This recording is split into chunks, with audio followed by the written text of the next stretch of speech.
a carne e a carne contra o espírito. Verdade. Porque um milita contra o outro, um luta contra o outro. É verdade. E como assim? É como num cabo de guerra. Quem nunca brincou de cabo de guerra na infância? É semelhante a essa brincadeira. Imagine que tem uma corda. O espírito está de um lado e a carne está do outro. É verdade. Mas quem será que está vencendo nas nossas vidas? Meu Deus. Depende de quem nós mais alimentamos. Verdade, Pai.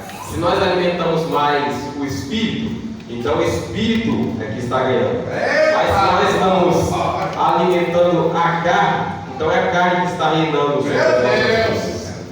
Mas como nós sabemos se estamos alimentando a carne ou se estamos alimentando o espírito? Simples. Depende dos frutos que nós estamos praticando, como acabou de ser lido. Nós praticamos os frutos da carne. É a carne que está reinando sobre as nossas vidas. Mas como nós sabemos que estamos alimentando? Simples. É porque é como a Bíblia também diz, porque é pela árvore, ou é pela árvore que se conhece o fruto. É pela árvore que se conhece as obras que nós estamos praticando. É verdade. E se nós praticamos os frutos da carne, nós precisamos entender que nós não iremos conseguir vencer a batalha. É verdade. A batalha espiritual nós só vencemos com a ajuda do Senhor. Eita glória. É com a ajuda do Espírito Santo. É verdade. E é como o apóstolo Paulo também diz: o bem que eu quero fazer, esse eu não faço, e o mal que eu não quero, esse eu acabo fazendo. É verdade, Senhor. Essa é uma das características que podemos mencionar, podemos relacionar a batalha espiritual. É uma batalha que nós travamos todos os dias.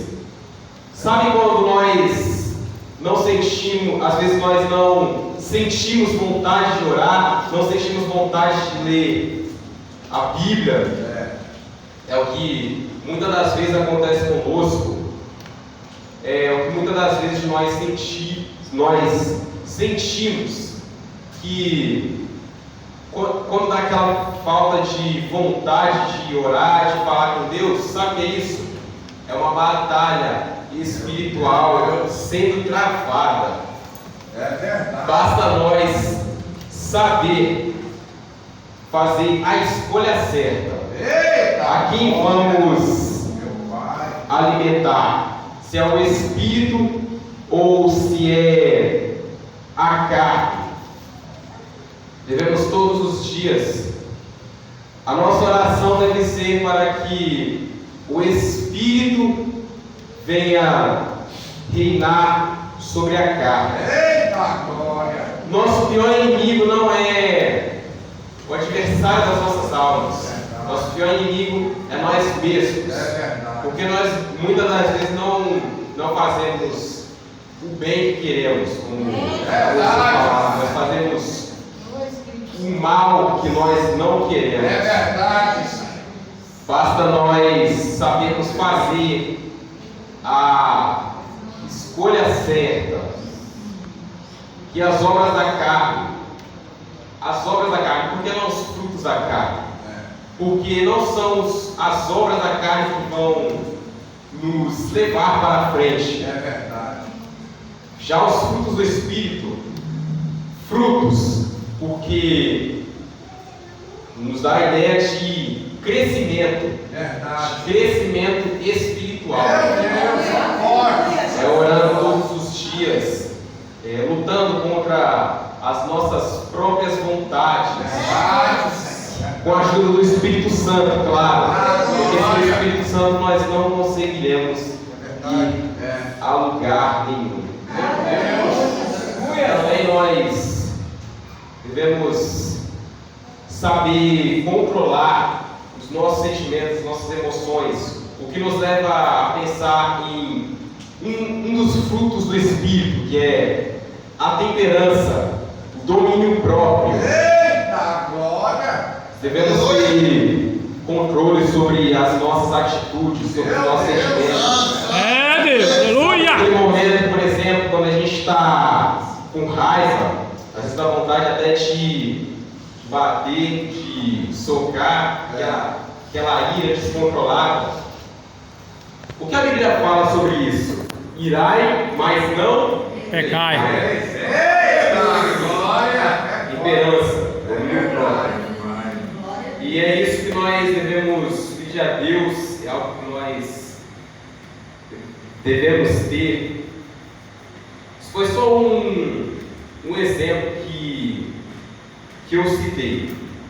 Eu gostaria de citar outro exemplo também uma outra obra da carne, que é idolatria. Meu Deus!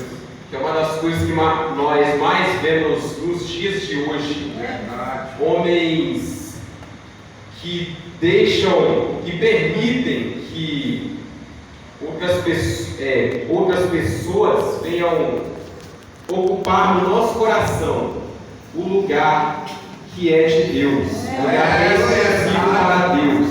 Meu Deus! Isso é idolatria. Mas a idolatria não é só, por exemplo, idolatrar alguém famoso que a gente admira, mas idolatria também pode ser com alguém que mora conosco, até mesmo um objeto que a gente atribui valor, por exemplo. É verdade. A gente adorar, por exemplo, um objeto também é uma forma de idolatria. É verdade. Porque a gente não idolatra apenas pessoas, mas a gente idolatra também objetos, por exemplo, na nossa casa. E devemos entender que nada pode tomar o lugar de Deus na nossa vida. Aleluia! Glória a Deus! A guerra, a batalha espiritual que nós travamos todos os dias. Todos os dias desse ano nós travamos uma batalha espiritual.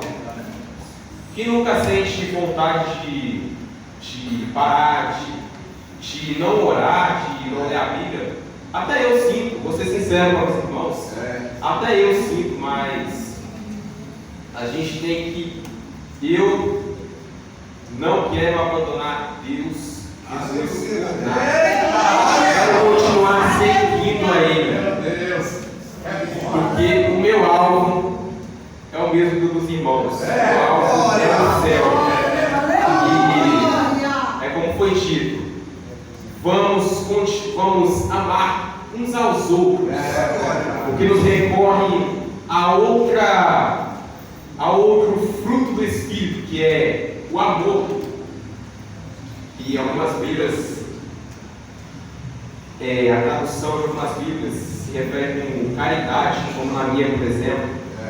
Isso nos recorre a uma palavra que está lá em 1 Coríntios, no capítulo 13, que vai falar acerca dos dons espirituais. Um exemplo: independente de qualquer dom que nós tivermos, o dom da ciência, da sabedoria, o dom de operar milagres, independente de qualquer dom que nós tivermos, se nós não tivermos o amor, de nada vale. E o amor deve ser praticado por nós todos os dias, como eu aprendi, não da boca para fora, mas de coração. Aleluia! Porque da boca para fora é muito fácil falar eu te amo. É verdade. Mas será que você ama mesmo? Porque o amor você não vê nas palavras. É, Jesus, tu és fiel, papai. Meu Deus. Como diz lá em 1 João, por exemplo, se eu digo que eu amo meu irmão, se eu digo que eu amo a Jesus e não amo meu irmão, eu estou sendo mentiroso. É verdade. E Jesus nos ensinou o amor na oração do Pai Nosso.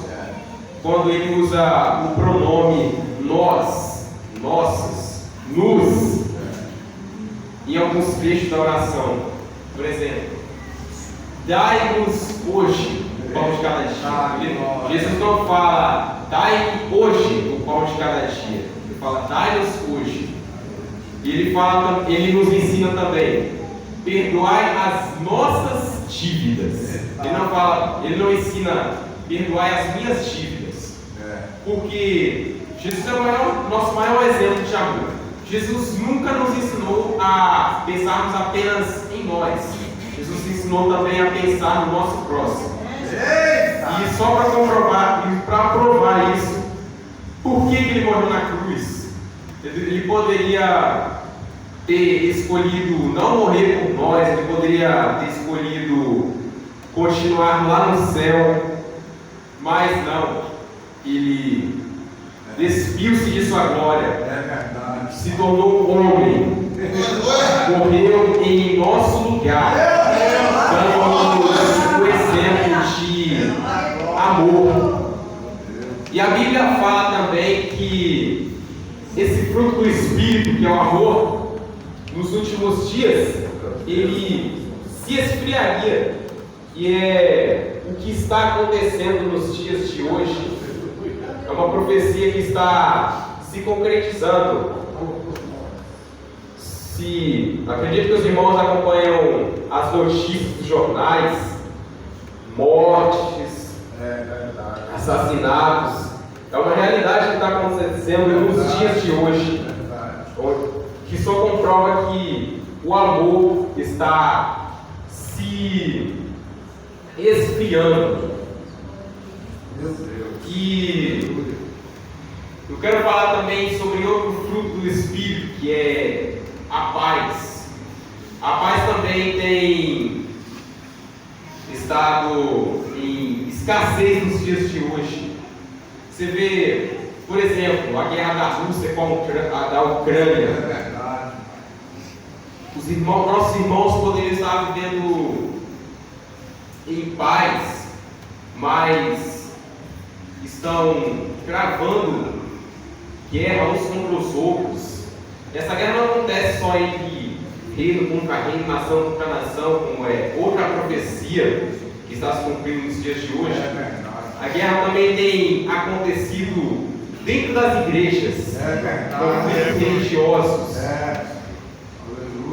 E que, como foi falado, nós devemos estar em união, porque nós precisamos um dos outros. Porque ao invés de apontar o erro do nosso irmão, a gente não ora por ele, a gente não entrega na Deus. Glória a Deus, aleluia! Senhor, misericórdia. Porque ao invés de, aleluia, ao invés de conversarmos com o irmão secretamente, não em público, para não causar escândalo, por que nós fazemos isso no meio do culto, que é um momento sagrado? Igual, por exemplo, tal membro comete um erro. O pastor, ele não vai chamar atenção no meio do culto. Ele vai chamar para um cantinho e vai conversar, tal. É assim.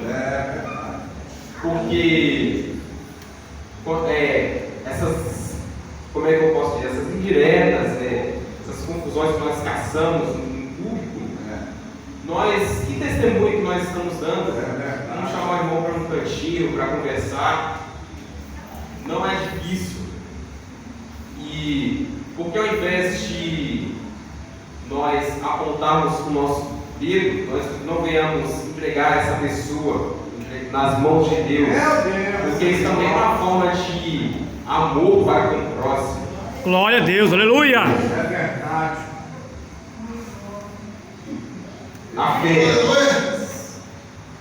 A fé em Hebreus 12 podemos definir, já mostra para nós, já temos uma definição do que é a fé. A fé é o firme fundamento das coisas que se esperam e a prova das coisas que não se vê. Eita glória. Por exemplo, Deus. Deus a gente não vê, mas a gente acredita que Ele existe.